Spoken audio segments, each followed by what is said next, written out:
My name's Emma. Jack and I have a son, Liam, who's 20 and off at college right now. We've been scrimping and saving for years to keep him there, cutting corners, skipping vacations, you name it, all so he could have a shot at something bigger. We live in the house my grandmother left us when she moved into a nursing home. It's large, comfy, but nothing fancy, just feels like home. Jack works at the local hardware store, and I manage the front desk at a doctor's office. We make do, living a no-frills kind of life, and that's just fine by us. It was a Thursday afternoon, sun hanging just right, made you think about calling it a day early. But then Jack's phone rang, cutting through any thoughts of an early weekend. I was chopping carrots, mind half on dinner, half on a list of bills that needed paying, when I heard him answer. Hello? Mom? Slow down, what's wrong? His face went white as he listened. I stopped what I was doing, towel in hand, watching him pace. He ended the call, looking shaken. That was my dad, he said, sinking into the couch like his strings had been cut. Their business tanked. Bankrupt. They've lost everything, even the house. My heart sank. Oh, Jack, that's terrible. What are they planning to do? They want to come stay with us. Just for a bit, they said, till they sort something out. I hesitated, thinking about our already tight budget, the quiet order of our life that was about to be upended. And what did you tell them? He rubbed his neck, a sure sign he was stressed. Told them I'd talk to you first. It's your house, Emma. Wouldn't just spring that on you without checking. Jack's parents, Frank and Helen, they weren't the easygoing type. High flyers, used to the good life, and our simple setup was miles from what they were accustomed to. You know how they are, Jack. This house, it ain't their style. I know. He looked uneasy. But they're my folks, Em. They're stuck. Thinking of all the times they'd visited, noses turned up at our modest living, it was clear they'd be like fish out of water here. But then, picturing them desperate enough to ask for help, my resolve softened. All right, they can come. But it's temporary, right? Just till they're back on their feet? He picked up his phone, dialed, and after a short, muffled exchange, Mom, Emma, and I talked it over. You can crash here for a bit. But just till you find a place, got it? We're not running a hotel. I couldn't hear what was said on the other end, but Jack's tight-lipped, yes, Mom, we're clear, gave me the gist. He hung up and exhaled long and hard. They're thankful, Em. They'll be here next week. Last week, Jack told his folks they could stay with us for a bit. And today, they were moving in. I watched from the porch as two huge trucks rolled up our driveway, and I swear, my heart sank. Jack was out there directing traffic like some parking lot attendant, trying to keep a smile plastered on his face. Frank was the first to barrel out of the car, a big grin on his face, clapping Jack on the back so hard you'd think he'd won the lottery and not just moved into his son's house. Emma, darling. Helen swept up to me, all perfumed and peppy, planting a kiss on my cheek that felt more like a branding iron. You're an angel for letting us invade like this. I forced a smile, my eyes darting to the mountain of stuff they were unloading. It's no problem, Helen. But, is this all of it? Oh, this is just the essentials. She waved a dismissive hand, as if the pile of furniture and boxes wasn't already swallowing our front yard. The rest we've put in storage. Essentials? I bit my tongue to keep from saying anything rash. If these were essentials, I dreaded to think what they'd left behind. Jack caught my eye, and I could tell he was thinking the same thing. Let's get this stuff inside then, Jack said, more to himself than anyone else. Frank and Helen directed the movers with the kind of authority you'd think they were moving into a palace, not our modest little home. The movers shuffled past, hauling in armchairs, countless boxes, and, would you believe it, a grandfather clock. Who needs a grandfather clock in their temporary home? Right there, boys, just set it all there, Frank directed, pointing at various spots around our living room, which was rapidly disappearing under a sea of their belongings. I pulled Jack aside while the movers took a breather. Jack, this is crazy. They've brought enough to furnish a whole house. Where are we going to put all this? Jack rubbed his temples. I know. I'll talk to them, okay? Let's just get through today. We retreated as the movers continued their work. The whole ground floor was turning into a replica of Frank and Helen's old house. Every corner filled, every space taken over. By the time the movers were done, our once cozy living room looked more like a storage unit. Dinner that night was a chaotic affair. We barely found the table under all the clutter. Frank and Helen seemed oblivious to the mess, chatting away about their journey here. "Emma, you really should try this wine," Frank said, popping open a bottle of something French and probably more expensive than our entire grocery budget for the week. "We're so grateful to you both," Helen chimed in, her voice sugary enough to give you cavities. "It's just till we find our feet." "Yeah, about that," Jack started, clearing his throat. "We need to talk about some ground rules. Space is tight, and—" "Oh, don't worry about it, son," Frank waved him off. "We'll manage just fine. Won't we, dear?" He smiled at Helen, who nodded enthusiastically. I looked around at our invaded space, the piles of boxes, the fancy ornaments, crowding out our simple decorations. Manage just fine? I wasn't so sure about that. Living with Frank and Helen had been an adjustment, to put it mildly. A few days have passed since they moved in, and just when I thought we'd settled into some kind of routine, the kitchen became the new battleground. It was a Tuesday evening, and I was fixing dinner like usual. Something simple and hearty, spaghetti with a homemade tomato sauce.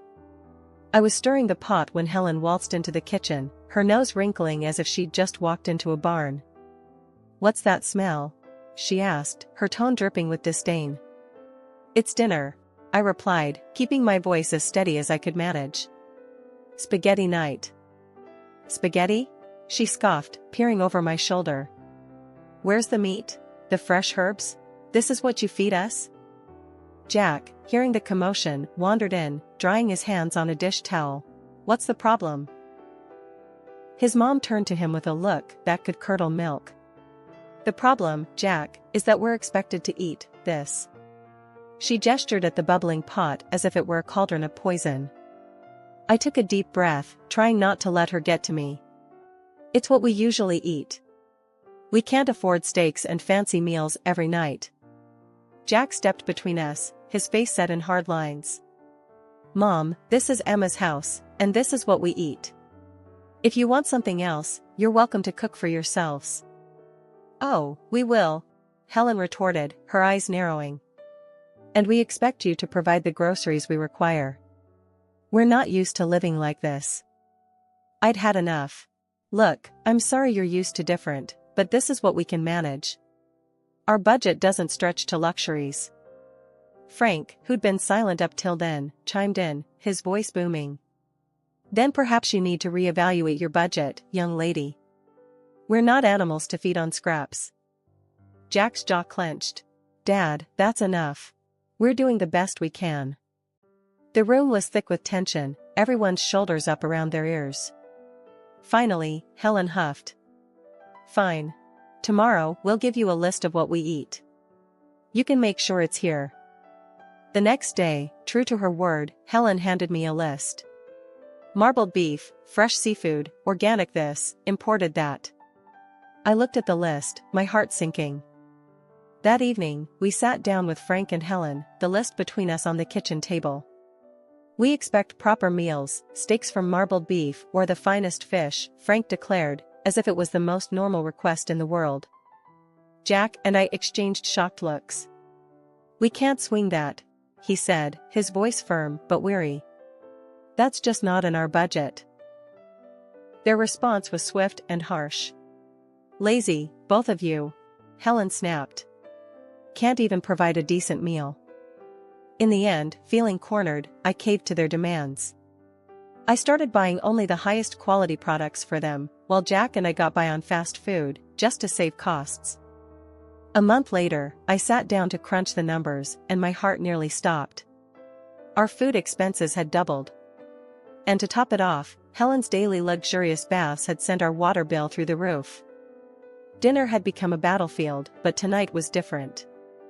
Frank and Helen were digging into some lavish dishes they'd insisted on buying, marbled steaks and imported fish.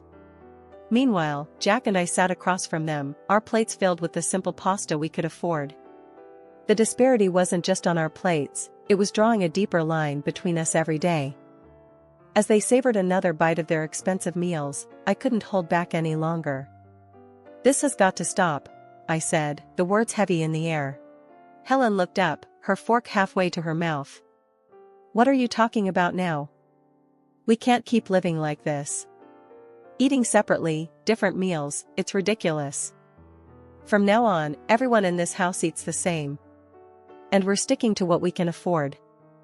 Frank laughed, a harsh sound that grated on my nerves. "You expect us to eat that slop?" "It's not slop, it's dinner. It's what we eat," I shot back, my patience fraying.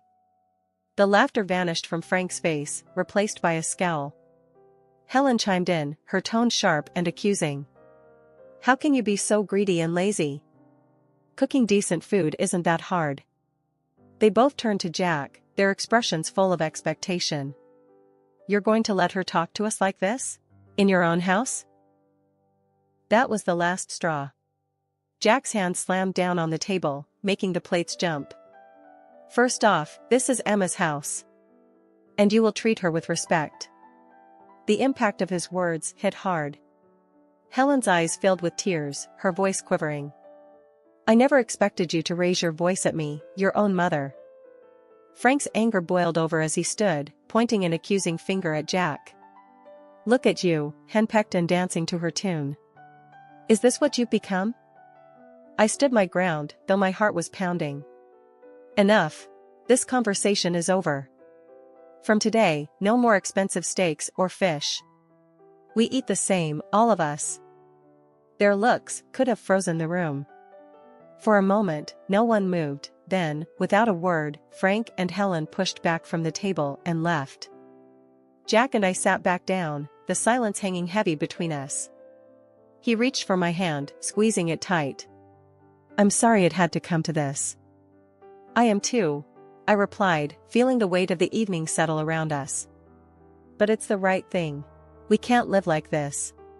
After the big blow-up at dinner, things cooled down, but only on the surface. Frank and Helen were quieter, sure, but there was a slyness to their silence that put me on edge. I had a feeling they weren't going to take the new house rules lying down, and I was right. It started subtly. A few days later, I was cleaning up after a lunch of sandwiches when the doorbell rang. I wiped my hands on a towel and headed to the front door, expecting maybe a package or a neighbor. But when I opened it, there stood a delivery guy holding a large, aromatic bag from some high-end restaurant in town. "Delivery for Emma," he said, glancing at his clipboard. I was puzzled. There must be some mistake. I didn't order this. Just then, Helen appeared behind me, her smile a bit too wide. "Oh, I took the liberty of ordering for us. I thought we deserved a nice meal after all the recent discomfort." I frowned, taking the bag hesitantly. "Helen, we talked about this. We're cutting back on expenses." She shrugged, her eyes avoiding mine. "I thought it was on your tab, dear. My mistake." Jack walked in from the kitchen, overhearing us. "What's going on?" "Your mother decided we deserved an expensive lunch," I said, the weight of the bag in my hands suddenly feeling heavier. Jack's expression hardened. "Mom, we agreed, no more of this." Frank stepped into the hallway, his voice booming. "What's a little lunch going to hurt? You can't expect us to live like monks forever." I set the bag down on the entryway table, feeling the frustration bubble up. "It's not just lunch. It's every meal, every extra expense we can't afford. We told you, we're sticking to a budget." Helen's face turned cold. "Well, if you're going to make such a fuss over a simple meal, I suppose we won't bother next time." Jack pinched the bridge of his nose. "It's not just about the meal, it's about respecting the rules of the house. You can't keep going behind our backs." The conversation went in circles for a few more minutes until Frank and Helen retreated to their room, leaving the uneaten, expensive lunch on the table. Jack and I looked at each other, the unspoken agreement hanging between us that this couldn't go on. I'll call the restaurant, explain the situation, and cancel any future orders made without our consent, I said, picking up the phone. Jack nodded, his jaw set. I'll talk to them again. This sneaky stuff has to stop. The peace was short-lived after the incident with the unauthorized lunch. Helen and Frank seemed to simmer just below the surface, and you could cut the tension in the house with a knife. I was washing dishes one evening when the calm shattered once again. Jack had just come in from the yard, looking weary. I was about to ask him about his day when the loud crash from the living room had us both running. We found Frank standing over a broken vase, one of the few decorations I really cared about. What happened here? Jack asked, trying to keep his voice level. It slipped, Frank said, barely looking regretful. Accidents happen. But his tone was all wrong. It wasn't apologetic, it was defiant. Jack bent down to pick up the pieces, and I couldn't help but say, this vase was from my grandmother. It's been here longer than I have. Helen scoffed from the doorway. It's just a vase. You can get another. That's not the point, Helen, I snapped, feeling my frustration rise. The point is respect, something that's clearly lacking here. You want to talk about respect? Frank shot back, his voice raising. What about respecting us? Treating us like second-class citizens in this house? Jack stood up, facing his father. You're living here by our goodwill, Dad. Remember that. It doesn't feel like goodwill. Helen chimed in, her words sharp. It feels like we're unwelcome. Every day felt like walking on a tightrope with Frank and Helen in our house, but one evening pushed me past my breaking point. We were sitting around the dinner table, the same place that had witnessed countless arguments now, when Helen casually dropped her latest bombshell. Jack, darling, I found this lovely coat today, and I think we should buy it using the college fund you've set up for Liam, she said, as if suggesting we switch brands of coffee. I choked on my water, coughing as I set my glass down hard on the table. What did you just say? I managed, my voice a mix of disbelief and rising anger. Helen smiled sweetly, clearly mistaking my shock for compliance. It's just money, dear. Liam can always take out loans for college. I really need a new coat. Jack, who'd been quietly seething beside me, slammed his fork down. Mom, that's out of the question. That money is for our son's education. We're not using it for anything else. Helen's face twisted into a scowl. How can you deny your own mother a simple request? It's not simple, and that's final, I snapped, feeling the last of my patience evaporate. Frank chimed in, his voice raised to a shout. You're both being unreasonable and cruel. We're your family. The threat came next, his voice cold and calculated. Maybe the local press would be interested to know how you treat your family. What about your bosses, huh? Would they like to know? I felt a mix of fury and fear churn in my stomach, but I knew we couldn't cave. Enough, I shouted back, standing up. This is not how family treats each other. You two need to find another place to live. This isn't working. Helen burst into tears, playing the victim, while Frank continued to hurl accusations and threats. The dinner ended with them storming out of the room, leaving Jack and me in stunned silence. Once the house was quiet, I retreated to the bedroom and dialed my grandmother. She picked up after a few rings, her voice a comforting presence. Grandma, it's Emma, I said, my voice thick with emotion. What's wrong, dear? She asked, her tone immediately alert. I poured out everything, the demands, the threats, the impossible situation with Helen and Frank. She listened without interrupting, her quiet hums a steady reassurance in the background. When I finished, there was a brief pause. Then, decisively, she said, I'll come to stay with you for a couple of months. Are you sure, Grandma? What about the nursing home? I'm sure. It sounds like you need me there, and I'm not one to sit by when my family is in trouble, she declared, her voice resolute. When Grandma arrived, it was like a gust of fresh air swept through the house. She might have been older and moved a little slower, but her spirit was as fiery as ever. Frank and Helen were visibly put off by her sudden presence, their discomfort clear as day. "I'll be staying on the ground floor," Grandma declared firmly the moment she rolled through the door, her suitcase following behind her like a loyal companion. "I expect some things will need to be moved." Frank tried to mask his irritation with a forced smile. "Of course, we'll make you comfortable. Won't we, Helen?" Helen nodded stiffly, her eyes darting around, probably calculating what they'd need to shift or hide away. I couldn't help but feel a surge of relief. Finally, someone was putting them in their place. As soon as the movers finished rearranging the furniture to make room for Grandma, she called a family meeting in the living room. "Now, I've heard quite a bit from Emma about what's been going on here, and I'm not pleased," she began, her tone stern, cutting through any pretense of pleasantries. Frank opened his mouth to protest, but Grandma raised her hand, silencing him. "I'm not done. This house is still mine, technically. And while I've allowed Emma and Jack to live here without rent, that doesn't extend to you too." The blood drained from Helen's face. "You want us to pay rent?" she sputtered. "Yes, I do. $4,000 a month," Grandma stated flatly. "That's outrageous," Frank exclaimed, standing up from his chair. "We can't afford that." "Well, considering the costs you've been racking up here, I'd say you can afford to cut back on your luxuries," Grandma shot back. "But we're family," Helen tried, her voice quivering slightly. "Family doesn't exploit each other," Grandma countered. "Since you've been enjoying a lifestyle beyond your means on my granddaughter's dime, I think it's only fair." Frank and Helen were at a loss for words, exchanging glances as if looking for an out, but finding none. "And one more thing," Grandma continued. "If you think the rent is too high, you're welcome to find somewhere else to live.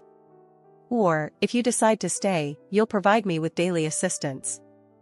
I need help getting around, meals prepared, and someone to ensure I'm taken care of." Helen's mouth opened and closed like a fish out of water, her earlier bravado evaporated completely. Frank, who had always prided himself on his independence, looked like he'd been punched in the gut. "Think it over," Grandma finished, her voice softening just a tad. "I'll need your answer by tomorrow morning." As they retreated to their room, presumably to discuss their limited options, Grandma turned to us, her expression softening. "Don't you worry, kids. We'll sort this mess out." The morning after Grandma laid down her new house rules, it was like someone had flipped a switch in Frank and Helen. I walked into the kitchen to find them packing their things, a pile of boxes already forming at the door. "We've decided to move out," Frank announced, not looking up from the box he was sealing. "We found a small apartment. We'll take our things and go." Helen was quieter, busily stuffing things into bags, her movements sharp and quick. "It's for the best," she muttered, almost to herself, but loud enough for me to hear. The rest of the morning was a blur of activity. Boxes and furniture moved out the door. Jack helped, more out of a sense of duty than anything else. By mid-afternoon, their part of the house was eerily empty, the echo of their departure hanging in the air. Once they'd driven off, Grandma, who'd been watching quietly from her chair, gave me a knowing look. "Well, that's that then. They'll be all right, you know. Sometimes a little hardship is needed to bring people back to earth." We found out later that they'd sold most of their belongings to cover the rent and their other debts. The luxurious life they were used to was trimmed down to essentials, much like their new apartment. Grandma stayed with us for 2 more weeks, a comforting presence in the house. But eventually, she decided it was time to return to her nursing home. Driving her back to the nursing home, I felt a mix of sadness and relief. "Thanks for everything, Grandma. We couldn't have managed without you." She waved off my thanks with a chuckle. "Oh, nonsense. You're stronger than you think. Just remember to stand up for yourselves. No one else will do it for you." I hugged her goodbye, promising to visit soon. When I got home, the house seemed bigger, quieter. That night, we sat on our porch, the evening air cool and pleasant. Life had thrown us a curveball, but we had caught it, dealt with it, and were ready to move on. Whatever came next, we knew we could handle it together, with or without anyone else's approval.